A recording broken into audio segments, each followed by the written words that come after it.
Chronicle Books presents Start More Than You Can Finish, a creative permission slip to unleash your best ideas.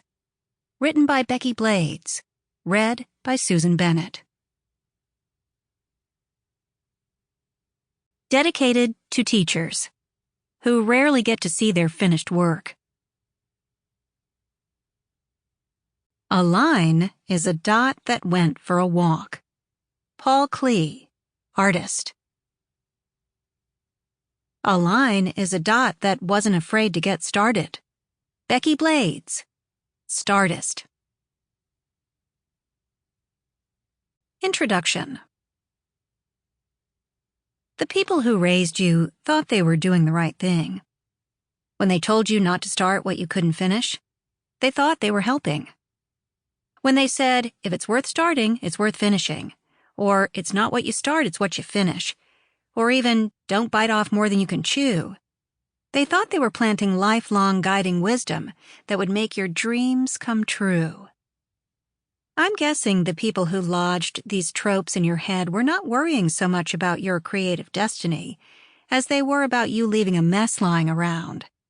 They were afraid of crayons between the sofa cushions and half-constructed cakes in the kitchen. Maybe they were afraid that if you didn't finish your homework, then you'd never finish your tax returns, and then one unfinished thing would lead to another, and you'd be sleeping on their sofa in your 30s. They were afraid you'd build bad habits that would ruin their dreams for your life. In other words, their fantasy finishes. I'm just spitballing here because no one said these things to me. My dad was kind of MIA, and my mom had 6 kids and a job, so she forgot to worry about crayons in the sofa, and she forgot to tell me to finish everything. In fact, my mom said things like, "You're never going to finish that macrame dog poncho, maybe you can make it into a hat." And look, I arrived safely at adulthood without poking my eye out or marrying an axe murderer. In fact, I'm living a lusciously messy creative life.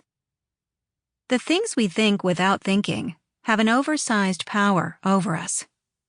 And these particular auto-repeat tracks in our heads, cliches that say finishing is everything and that a start without a finish is moral failure, they don't do the job they intended.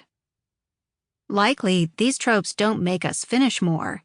They just make us start less. In a world that demands our creativity, what we say to each other about starting and finishing can be warped and often harmful. Whether it's telling our dad not to start another lawn sculpture before he sold his first... Sample complete. Ready to continue?